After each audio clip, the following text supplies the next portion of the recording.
Le président américain a mis ses menaces à exécution. Il annonce le départ d'ici à un an de quelques 5000 militaires américains en poste en Allemagne. C'est 15% d'un contingent de 36 000 hommes au moins, déployés donc dans ce pays de l'OTAN. Bonjour à vous, David Denos. Merci Bonjour. d'être là, David, pour l'analyse. On peut considérer déjà que c'est un tournant dans les relations entre les deux pays. Et comment est-ce qu'on explique cette décision? Ça s'explique par la dégradation continue des relations entre l'Allemagne et les États-Unis depuis des mois. La goutte d'eau qui a fait déborder le vase, c'est une déclaration signée Friedrich Merz, le chancelier allemand, lundi. Il avait estimé que les Américains n'ont visiblement aucune stratégie en Iran, que le régime iranien humiliait Washington, de quoi provoquer l'agacement, voire même la colère d'un certain Donald Trump. Dès le lendemain, le patron de la Maison-Blanche avait accusé le dirigeant allemand de penser que c'était OK que l'Iran se dote de l'arme nucléaire. Il ne sait pas de quoi il parle, avait écrit Donald Trump, visiblement vexé, lui qui n'arrête pas de répéter qu'il est le grand vainqueur de la confrontation avec l'Iran. Et comme Donald Trump n'aime pas qu'on le critique, il se sert de l'appareil d'État pour appliquer des mesures de rétorsion. D'où ce retrait massif annoncé par le Pentagone hier. Décision qui rappelle un précédent. Lors de son premier mandat, quelques mois avant son départ de la Maison-Blanche en 2020, Donald Trump avait annoncé son intention de retirer 12 000 soldats américains basés en Allemagne. Joe Biden, son successeur, avait coupé court au projet quand il était arrivé au pouvoir. Cette fois-ci, le calendrier joue pour l'administration Trump. Sauf coup de théâtre, rien ne semble pouvoir empêcher la réalisation de ce projet qui ne surprend pas Berlin.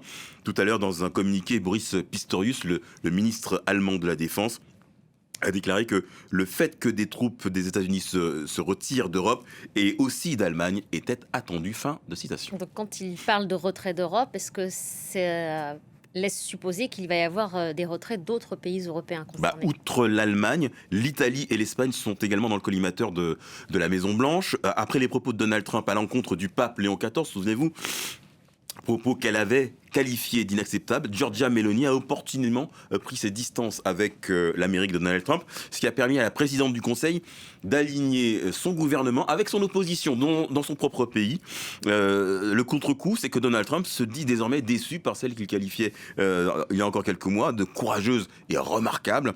Aujourd'hui, il regrette son ingratitude. Et puis, il y a la bête noire de Donald Trump en Europe, un certain Pedro Sanchez, l'Espagnol, le chef du gouvernement espagnol, l'homme qui a dit non aux milliardaires, celui-là même qui a refusé que les États-Unis utilisent les bases situées en Espagne pour se projeter vers le Moyen-Orient. Celui qui a fait fermer l'espace aérien espagnol aux avions engagés dans le conflit en Iran, obligeant les bombardiers américains à faire des détours assez coûteux en kérosène. Que ça vienne de Rome ou de Madrid, cette résistance n'est pas du goût du président américain qui a évoqué le retrait de soldats basés sur les sols italiens et espagnols. Juste pour mémoire, il y a actuellement près de 12 700 militaires américains en Italie.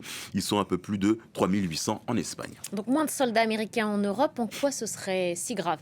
Alors, les États-Unis comptent 68 000 militaires d'actifs sur le continent européen, chiffre qui peut monter jusqu'à 100 000 en fonction des opérations, des exercices ou encore des rotations de troupes. En retirer 5 000 en Allemagne, ça peut paraître peu sur le papier, mais il faut bien comprendre qu'un retrait, ça veut dire des effectifs en moins, et donc potentiellement un opérationnel au ralenti, moins efficace. Outre Stuttgart, la plus grande installation américaine, c'est l'immense base aérienne de Ramstein, quartier général des forces aériennes américaines en Europe, qui abrite 8500 aviateurs, rien que ça. C'est depuis ce site que l'aviation américaine pilote les drones qu'elle déploie sur les terrains d'opération au Proche et au Moyen-Orient.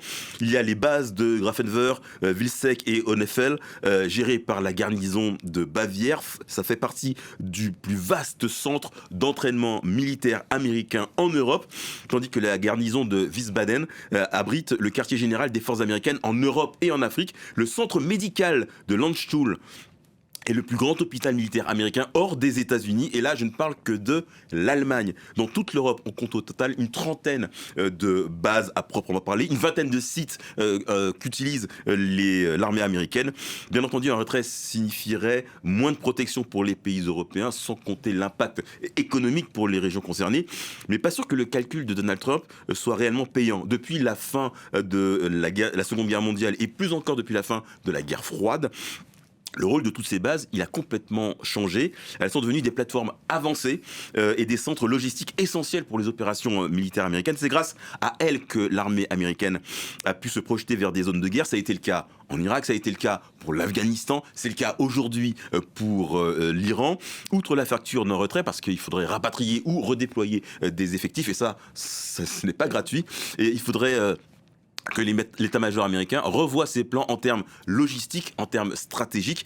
Et paradoxalement, si on veut aller plus loin, cette situation servirait peut-être les intérêts de l'Europe. Depuis le retour de Donald Trump à la Maison-Blanche, plusieurs voix en Europe ont appelé à revoir la politique de défense des 27 et de l'ensemble du vieux continent. Nous, Européens, devons prendre plus de responsabilités pour notre sécurité. C'est ce que dit Boris Pistorius, le ministre de la Défense allemand. Cette fois-ci, ce qui a longtemps ressemblé à un vœu pieux, bien semble prendre la forme d'une prise de conscience assez urgente. Merci beaucoup David, merci pour ces éléments de compréhension et cette analyse.